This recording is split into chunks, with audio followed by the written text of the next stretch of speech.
My mother-in-law never missed a chance to mock my tastes, always deeming me plain and cheap in her eyes, as she's accustomed to the finer things.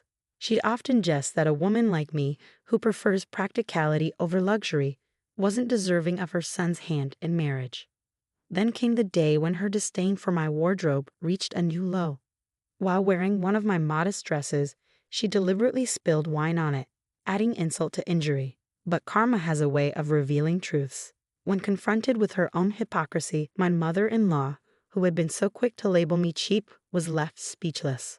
My name is Isabel, a 28-year-old housewife, happily married to James for 2 years. Though our family is yet to expand, we relish in the simple joys of our carefree life together. Life with my gentle husband flows smoothly, and we're contemplating expanding our family soon. Yet, amidst this bliss, my relationship with my mother-in-law, Kate, remains strained. From the moment we wed, her criticism has loomed large, and even after 2 years, our bond remains fragile. I've made efforts to bridge the gap, but her reluctance is palpable. When my son decided to marry, I pondered what sort of woman he'd choose. She's rather plain, isn't she? Not much charm to speak of. Maybe I left a sour impression on my mother-in-law from the outset. Those were her initial words to me. Perhaps she was subtly implying that I didn't meet her standards as her son's spouse.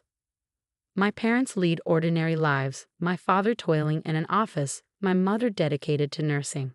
But to my mother-in-law, my humble background seemed incongruous. "Your mother has to work as well. It sounds like you had it rough," she remarked, her eyes filled with pity upon learning about my family.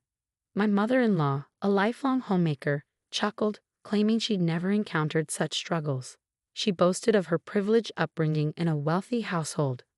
"Since childhood, I've been accustomed to finer possessions than those around me. I never settle for anything less than the best. That's how I raised my son," she declared. I found myself at a loss for words in her presence, so I often masked my discomfort with a forced smile. It's undeniable that my taste leans towards simplicity, a stark contrast to my mother-in-law's penchant for glamour.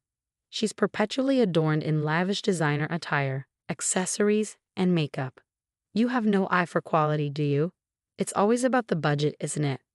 What made my son pick her? I made sure he knew better. Her boasts inevitably sag into belittling remarks aimed at me. Ever since my husband and I tied the knot, my interactions with my mother-in-law have remained consistently strained. Yet, even amidst her occasional barbs, I've learned to brush them off with ease.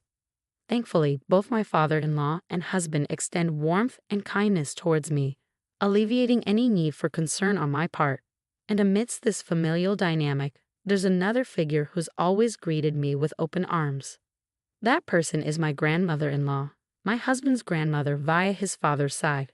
Despite being well into her 80s, she's remarkably spry and hale.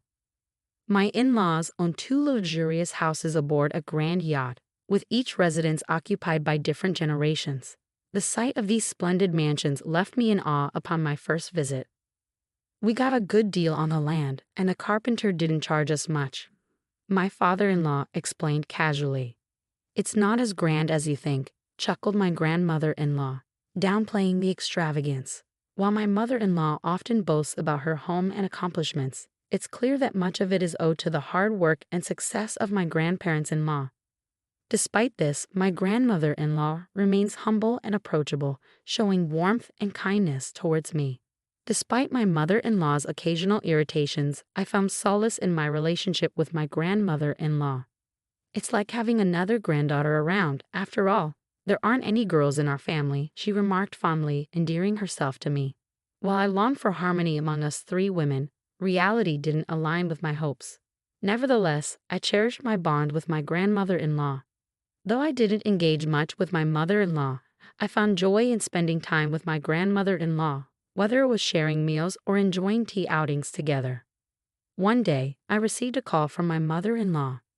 "It's my birthday next month, and I've decided to host it at our place this year. I'd love for you to join the celebration with my son," she said, extending an invitation to her birthday bash. I readily accepted, promising to attend. "Let me fill you in. We're throwing a grand party this year to mark my 60th birthday. We'll have all our relatives and friends over," she continued. She then added, "I'd appreciate it if you dressed appropriately. While my son will be fine, I hope you won't stick to your usual attire. It would be rather embarrassing for me." With that, my mother-in-law emphasized the importance of dressing suitably and promptly ended the call. My mother-in-law's idea of dressing appropriately likely involved her favored high-end designer labels. I felt perplexed as I didn't possess the wardrobe to match such standards. Upon discussing it with my husband, he reassured me, suggesting we opt for a slightly more formal attire. On the morning of my mother-in-law's birthday celebration, my husband and I headed to a department store to select a gift for her. My mother-in-law, with her penchant for luxury, would surely appreciate a lavish gift. Luckily, she wouldn't mind if I credited my husband for the choice, making our tasks simpler. After selecting the presents, we enjoyed a leisurely lunch before preparing to head to my in-laws. As we were about to leave, my grandmother-in-law called my phone. "Come over to my place now," she urged. I explained that I was currently out but would head home shortly to change before making my way to my mother-in-law's party. "Just come over as you are," my grandmother-in-law insisted over the phone, assuring me that there was no need to change my clothes and urging me to hurry. Curiosity piqued, I decided to make my way to her house to see what was going on. I asked my husband to head home and change while I went to visit my grandmother-in-law, promising to meet him at my in-laws later. Arriving at her doorstep, my grandmother-in-law greeted me with a hearty laugh, beckoning me inside. Amidst her laughter, she shared details about my mother-in-law's upcoming party. "It seems like quite the affair. Deliveries have been arriving at their house since this morning," she remarked. From my grandmother-in-law's place, I had a clear view of my in-laws' residence, where vendors had been bustling in and out since early morning. I caught wind that a grand floral arrangement had just been delivered, igniting my mother-in-law's excitement. "My daughter-in-law sure knows how to make a statement," my grandmother-in-law remarked proudly, leading me into the cozy sitting room at the rear of the house. Lining the room were several elegant Polina trunks. With a flourish, my grandmother-in-law unlocked one and retrieved something from within. "Isabel, dear, you were told to dress up today, weren't you? Here, take my dress. This way, she won't have anything to fuss about," my grandmother-in-law beamed, presenting a stunning dress before me. It was evident that the garment held a special place in her heart, meticulously cared for and exquisitely beautiful. "It's a gem, really. I hardly wear it nowadays. It's a shame for it to gather dust. I thought it would be a perfect fit for you, Isabel," she continued, retrieving matching accessories from the chest with a sense of generosity and warmth. My grandmother-in-law seemed to pick up on my mother-in-law's implications, suggesting that I adorn myself in something grand to deflect any criticism. Though I lacked knowledge about dresses, the way my grandmother-in-law spoke hinted at its extravagance. When she offered it to me, I was taken aback. "I can't possibly accept such a lavish gift. I'm truly sorry," I replied, hesitantly declining the dress. "It's all right, dear, it's all right. I trust to cherish it as much as I have. That's why I want you to have it," she reassured me with a gentle smile, gently urging the dress into my hands. With her skilled hands, my grandmother-in-law swiftly dressed me, transforming me into a vision of elegance. "I haven't worn a dress since my 21st birthday," she chuckled, reminiscing. "Isn't it a splendid occasion to dust off our fineries for such a fancy party?" As we chatted about the upcoming party, I was oblivious to the fact that the dressing process had concluded. Suddenly, a visitor arrived at my grandmother-in-law's. "I've arranged for this lovely lady to take care of your hair and makeup. You're in good hands," my grandmother-in-law declared, going the extra mile to call in a professional hairdresser for the occasion. "My dear granddaughter, I've always looked after you. It's only right I make sure you look your best," she expressed, her affection evident. Thanks to her efforts, I was adorned in glamour from head to toe, with her assurance that my mother-in-law would be impressed. Just as I finished my preparations, my husband called to say he had reached my parents' home. Expressing gratitude to my grandmother-in-law, I prepared to leave. "I'll join you shortly after changing," she bid me farewell, her kindness following me as I departed.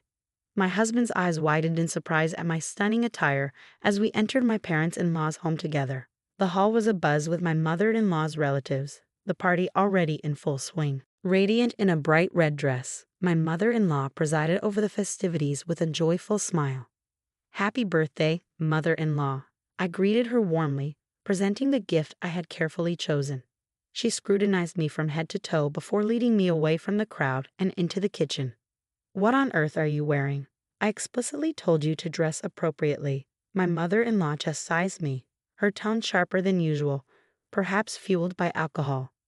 With a sudden motion, she sloshed the contents of her wine glass onto my dress, the stain spreading quickly. "You brought this upon yourself by forcing that dress on," my mother-in-law continued, disregarding my distress and the ruined state of my attire. Her words dripped with disdain as she criticized my taste and disparaged those from less affluent backgrounds. She insisted I leave, deeming my outfit unfit for the occasion. "This belongs to your mother," I managed to utter, my shock palpable. I felt a wave of sadness wash over me, realizing that all the efforts my grandmother-in-law had put into preparing me for the event had been destroyed in an instant. "What about my mother? What nonsense are you spouting? In any case, I don't want you here today. Just leave my son and go home." My mother-in-law, oblivious to the situation, urged me to depart hastily. Just then, I heard my grandmother-in-law's voice from behind me. "What's cheap? Are you referring to my dress?" I turned to find my grandmother-in-law by my side, her concern evident as tears welled in my eyes. "Oh dear, this is dreadful," she lamented, examining the stain on my dress. Overwhelmed with remorse, all I could manage was a silent apology, bowing my head in shame. "It's okay," my grandmother-in-law reassured me, dabbing at the stain with a handkerchief to prevent it from spreading further. Meanwhile, my mother-in-law, now sobered and looking pale, observed the scene unfold. "If you attend to it like this, the stain won't worsen. I'll fetch some stain remover to tackle the rest," my grandmother-in-law explained, her gaze warm and comforting as she turned to my mother-in-law. "As for the cheap dress, which one are you referring to?" "This particular one was custom-made long ago, worth several $1,000s. The fabric and craftsmanship are top-notch, just as you prefer," she added, earning an eye roll from my mother-in-law at the mention of the price. I, too, was taken aback by the revelation of its value, despite knowing it was of high quality. My grandmother-in-law's explanation of the dress's worth to my mother-in-law dripped with sarcasm. My mother-in-law, visibly more distressed than myself, struggled to find words in response. "I'm sorry, I didn't realize it was that valuable," she muttered, her attempt at an apology feeble. My grandmother-in-law's frustration towards my mother-in-law only grew. How can someone so oblivious to value dare to mock others? You who prance around with flashy labels and expensive items have no concept of true worth, do you?